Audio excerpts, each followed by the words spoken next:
الشيوخ لله تحيا في شموخ، طوعا وللمولى رضوخ، للخير للخير للخير تمضي. كان الشيخ عمر عبد الكافي رحمه الله قد حدد وظيفته في هذه الحياة، وهي الدعوة إلى الله، فطاف بقاع الأرض ليعرف الناس بخالقهم. كان رحمه الله يحمل أسلوبا في دعوته تفتح له القلوب، لأنه كان بطعم الرحمة وحب الهداية للناس. لقد شاب في طريق دعوته، ولعل آلاف المحاضرات والندوات التي قدمها لكل العالم شاهدة على أثره المبارك في خدمة أمة حبيبه محمد صلى الله عليه وسلم. كان رحمه الله أكثر الدعاة تذكيرا للناس بأمر الآخرة، ومن يتذكر الآخرة يكون أكثر الناس سعادة وإنجازا ومبادرة.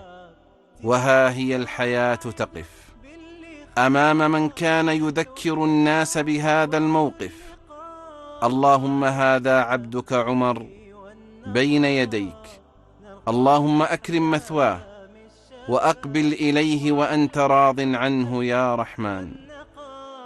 نرقى بأحلام الشباب، نرقى بأحلام الشباب. حياك الله دكتور عمر. اهلا وسهلا مرحبا. هذا الموقف سوف يمر بالجميع. ماذا تقول لله بعد هذا الموقف؟ احمد الله رب العالمين واصلي واسلم على رسول الله صلى الله عليه وسلم، وبعد. يعني اقول يا ربي انت وانا انا العبد المقصر الذي قصرت في امر دعوتك، وكان من الواجب ان اجتهد اكثر واكثر وان اخلص اكثر واكثر، لكنك الرحمن الرحيم العفو الغفور الذي يقبل التوبة عن عباده ويعفو عن السيئات ويتجاوز عن المقصرين من أمثالي. راضي عن مسيرتك دكتور عمر؟ يعني أحمد الله رب العالمين أن الله سبحانه وتعالى إذا أردت أن تعرف عند الله مقامك فانظر فيما أقامك. فالحمد لله رب العالمين.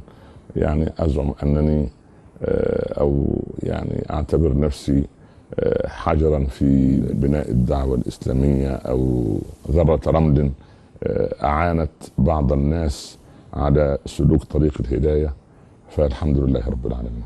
بعد هذا الموقف ماذا تقول لأسرتك في البيت؟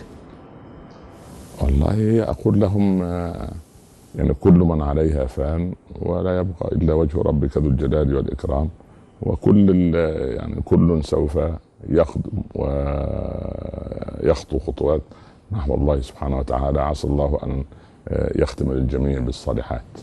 ماذا تقول لأصدقائك؟ أقول لهم يعني طريق الهداية ما أحلاه وما أجمله وما أعظمه، فسيروا في طريق الله، وإن كنت قد تركت فيكم أثرا طيبا فلتتمسكوا به. مخالفيك وأعدائك ماذا تقول لهم؟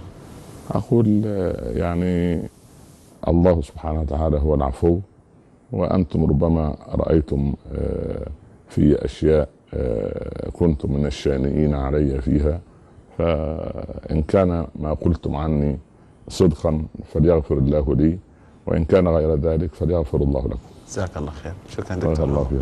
الله يكرمك. تلك السواد